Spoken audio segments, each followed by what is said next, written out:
J'ai projeté votre corps astral par-delà votre corps. Qu'est-ce qu'il y a dans ce thé? De la psilocybine? Du LSD? Que du thé. Avec un peu de miel.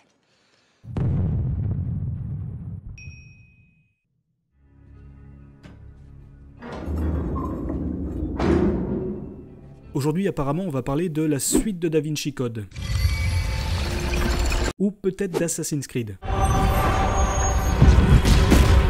Ah, ok, pardon, c'est la suite d'Inception. D'ailleurs, les gens qui habitent dans les immeubles, ils deviennent quoi?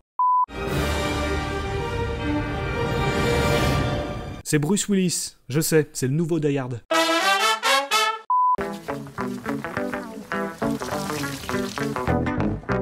J'ai vu la moitié d'un épisode de Dr House, ce qui fait de moi un expert, je peux donc affirmer que le masque s'attache avant le lavage des mains, et non après, pour éviter le contact des doigts sur le visage, sale, en supposant évidemment que le chirurgien attache lui-même son propre masque. Et le système nerveux s'est déconnecté immédiatement. Il faut y aller. J'ai regardé Urgence il y a quelques années pendant que je mangeais, je crois que c'était un mercredi, ce qui fait de moi un expert. Je peux donc affirmer que le personnel médical n'est pas autorisé à porter du vernis à ongles pendant leur service. Histoire de vous rappeler qu'on est bien dans un film Marvel, on va surtout pas oublier de mettre la tour des Avengers quelque part dans le film. D'accord, envoie-moi-le. Je l'ai. On va me faire croire que Stephen Strange, brillant chirurgien, Je suis un spécialiste de la fusion médulaire. Je stimule la neurogenèse dans le système nerveux central. autant pour moi, va rouler à on va dire une centaine de kilomètres/h sur une route de montagne sinueuse, la nuit, par temps de pluie, et quitter la route des yeux pendant qu'il est en train de doubler. Tout ça pour faire avancer l'histoire jusqu'au prochain chapitre. Ouais. D'ailleurs, pour l'anecdote, la chanson qu'il écoute en voiture, c'est Interstellar Overdrive des Pink Floyd. On retrouve d'ailleurs une référence à Doctor Strange sur l'un des albums du groupe. Jonathan Pangborn, lésion médulaire cervicale C7, C8, permanente. J'ai regardé 2 épisodes du Prince de Bel-Air, ce qui fait de moi un expert. Je peux donc affirmer que le corps humain ne possède que 7 vertèbres cervicales, et qu'il n'existe donc pas de C8. Dis donc, ce serait pas une ruelle sombre et déserte? Ah, je crois que j'ai reconnu, c'est Iron Man 2. Miaou. Alors, le coup de la pomme, c'est vachement cool, je vais bien l'admettre.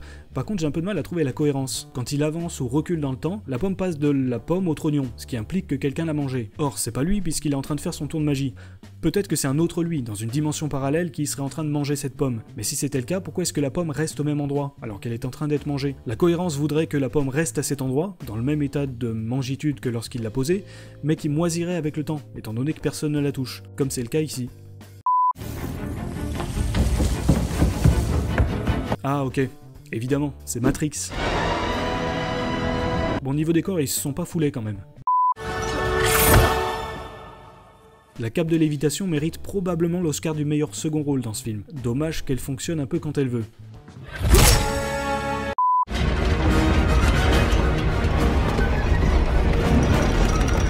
Alors, faites abstraction des décors et des effets spéciaux pendant un moment. Essayez de visualiser ce qui est réel, la mise en scène, la façon de filmer. Une fois que c'est fait et que vous avez regardé la séquence jusqu'à la fin, dites-vous que quelqu'un a dû imaginer et créer cette séquence de toutes pièces.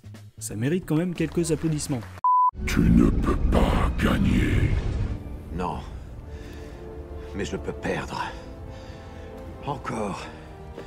Et encore. Ce qui fait de toi mon prisonnier. Alors, les boucles temporelles c'est bien, on peut faire des choses extrêmement complexes à condition qu'on sache les maîtriser, ce qui est assez rare, à condition aussi que les bases soient solides. Ici, Doctor Strange va créer une boucle temporelle dans laquelle il se fait tuer par Dormammu encore et encore. Le seul moyen pour lui de s'en échapper, c'est de marchander avec Strange.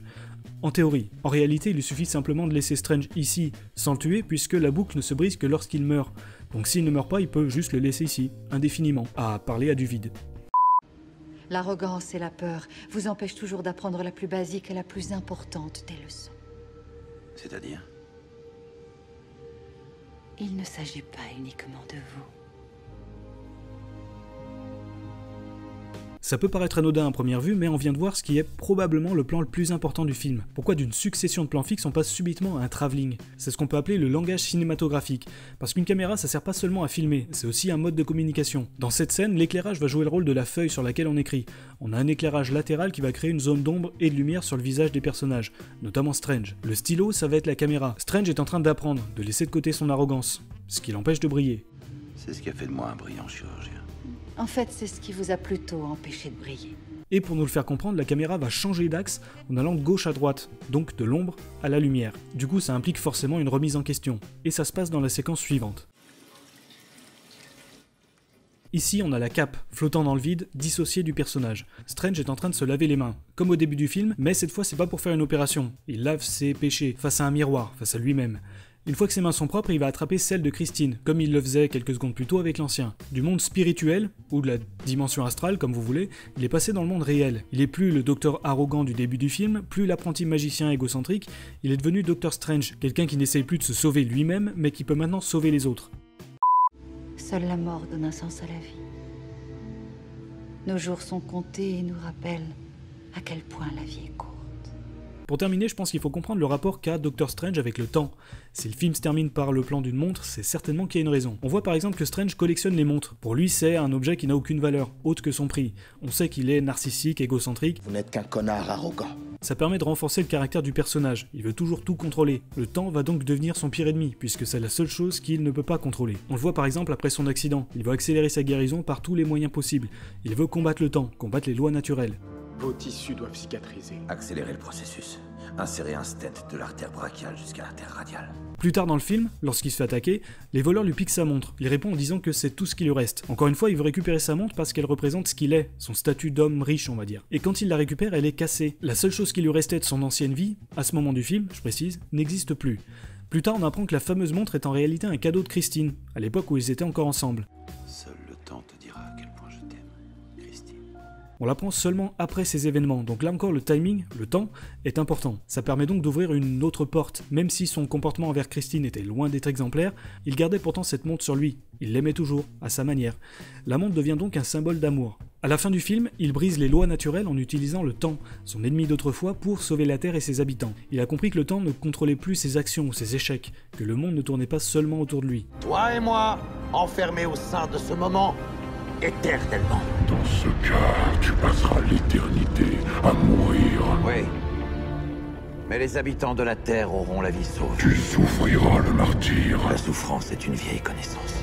Ce dernier plan nous permet donc de comprendre que Strange est en paix avec lui-même. Il n'a plus besoin d'une collection de montres, ni même d'une montre en état de marche. Il n'a plus besoin de se rappeler l'homme qu'il était avant, son statut, sa richesse. La montre garde sa valeur émotionnelle, mais elle lui rappelle également tout ce qu'il a perdu, tous les sacrifices qu'il a dû faire. Le temps a donc une symbolique pour le personnage. Tout ne peut pas toujours être réparé ou contrôlé. J'aimerais que tu restes avec moi.